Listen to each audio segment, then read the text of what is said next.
Three former senior FBI officials are suing Kash Patel, Pam Bondi, and the Trump administration for wrongfully terminating them, motivated by politics. And we're covering that lawsuit today. This is breaking news on this issue. We just got a copy of this. This is interesting stuff. It's no surprise that this is happening, and we're going to dive into it. I'm Shant Karnikian. That's Brian Kabateck. This is Civil Action on the Legal AF Network. If you like this content, before we go on, hit that subscribe button so you can keep up with us here. Brian, where do we start with this? Well, let's first start by identifying exactly who these three agents are. Very high-ranking officials in the FBI who were fired. Brian Driscoll, great first name. Brian Driscoll, former acting FBI director during Patel's confirmation, a decorated counter-terrorism agent himself, and Steven Jensen, assistant director of the Washington field office, and Spencer Evans, former head of the Las Vegas field office, who was later assigned to Huntsville, Alabama. So this is a really interesting lawsuit. Sean, you mentioned it just a minute ago. We have a copy. We've obtained a copy of the lawsuit. It's a very interesting lawsuit that kind of reveals what we have always suspected here. Right. But according to the lawsuit itself, and there's a lot to talk about, but apparently Patel, when he was firing Driscoll, actually apologized to him and said, basically, and I'm kind of paraphrasing here, he didn't want to fire him, but that his bosses were telling him to fire him, which Driscoll understood to be the White House and Pam Bondi, who's also a defendant in the lawsuit. Right. And you know, Kash Patel, he's one of my favorite characters in amongst all the MAGA Muppets, but he kind of strikes me as someone, he's kind of boyish. He's sort of silly. He strikes me as someone that's sort of just a henchman, right? He's like a stooge that they're using. I don't think he has strong feelings or objections about this. He just sort of takes orders. I remember there was like a live a podcast he was on when the news about the Epstein stuff broke out. And, you know, he refused to sort of comment on it. He made a joke about, oh, I'm not going to say anything about that, and kind of laughing about it. You know, that's why he strikes me as that. But this is interesting stuff. You know, these are decorated people that have served their country, by the way, putting aside the funny business here and the all the jokes about Kash Patel. This is kind of sad. You know, these are people that served their country, counterterrorism agents, high-ranking FBI officials that have dedicated their life to this stuff, and they just who are not political, and who specifically were asked. Particularly Driscoll was asked in his interview process to reveal who he voted for president, if he was a Trump supporter, if he voted for Democrats, and he refused to answer all those questions. You see, you can't ask me those questions; those are irrelevant. It had nothing to do with my job. It has nothing to do with who I am or what my job is. So, you know, Sean, the lawsuit itself brings this up. Going back to his confirmation, Kash Patel was specifically asked by Senator Blumenthal, Richard Blumenthal, he, quote, "You've committed to that the FBI will not be politicized. So here's your first test. Will you commit that you will not tolerate the firing of any FBI agents who worked with the special counsel's office on these investigations?" And he's specifically referring to investigations involving January 6th and Trump. And his answer was every FBI employee will be held to absolutely the same standard. No one will be terminated for a case assignment. And you know, not to sit here and defend Kash Patel, like I said, I truly think he's like a stooge. He's a henchman. He probably believes that, and he probably, I don't know why. Part of me just has like a little bit of like, not sympathy for him. No, no sympathy. I think he meant that. I think he wouldn't want to politicize it.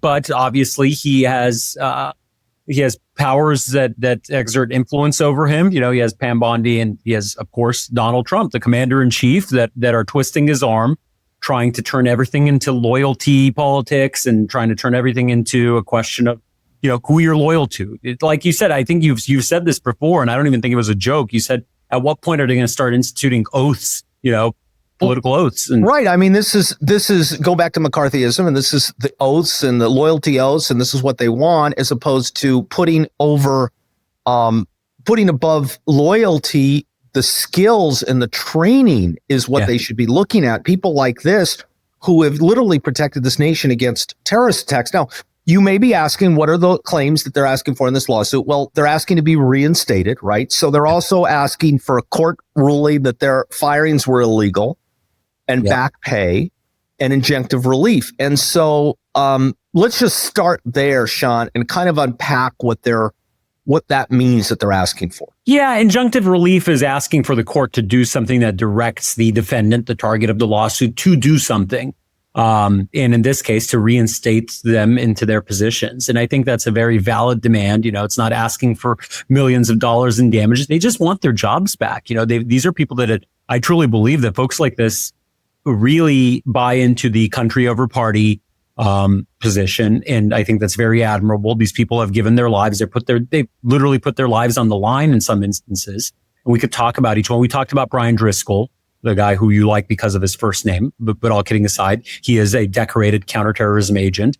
The next one is Steven Jensen. He was assistant director of the Washington field office.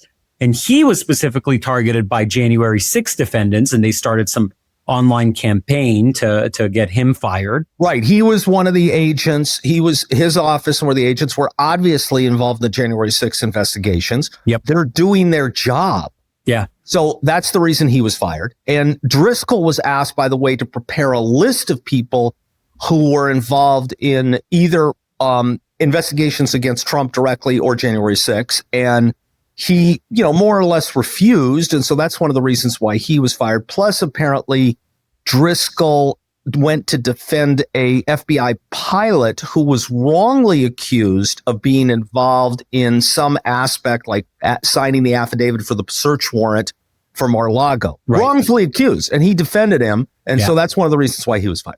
And then the third one is a guy named Spencer Evans, who was former head of the Las Vegas field office, later reassigned to Huntsville, Alabama. And before his firing, he was involved in some HR decision that had to do with a former agent who refused COVID-19 protocols. And this agent apparently started up some campaign against him, against Mr. Evans. So all of these seem super politically motivated, some in somewhat petty even. They seem really petty, like the guy that had a campaign against this guy for being fired for refusing COVID-19 protocols. We know what all this stuff is. I mean, this is just petty politics, petty, high school level politics. It's kind of nonsense. Well, and these are civil service employees. You're not supposed to be able to fire civil service employees without giving them due process of law and an opportunity to be heard. Sadly, we've seen other examples where the Supreme Court has upheld, at least temporarily, the firing of people. Doesn't mean that it's going to stick ultimately in the end. Yeah. And I don't know where this goes. I mean, this does highlight the fact, and it's quite clear from reading the lawsuit, this is all about what the Trump administration started by calling the weaponization of the FBI against conservatives. And in reality, what has become is the weaponization of the administration against anybody that doesn't sign or pledge loyalty to the president and to Trump, and just people who are just simply doing their jobs in law enforcement. So right, that's their defense. That's their counterpoint to all of this. It says that they're trying to stop weaponization.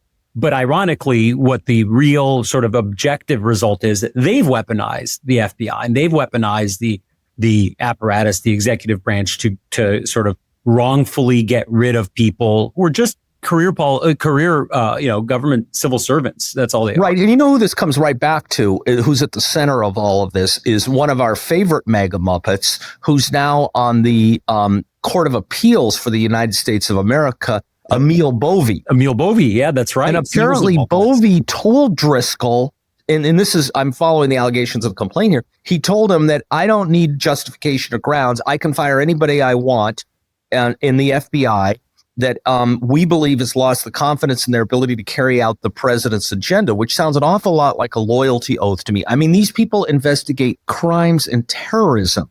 They're not like whether or not they're the best friends with Trump has no relevance. Yeah.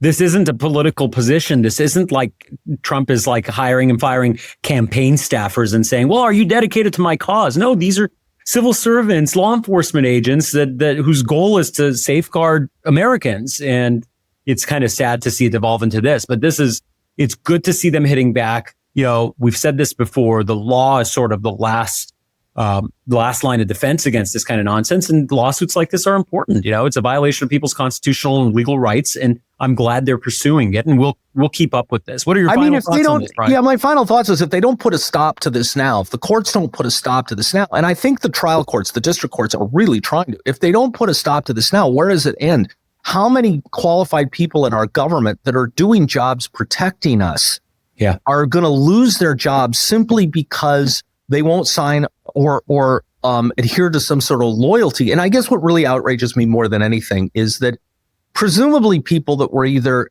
assigned to investigate Trump or assigned to the January 6th insurrection, which is exactly what it was, were doing their jobs, were told what to do and doing their jobs. And now they've lost their jobs simply because they were directed to do a job by somebody else. So it's outrageous. It's just another one of the outrages here. And stay tuned. Let's see what happens.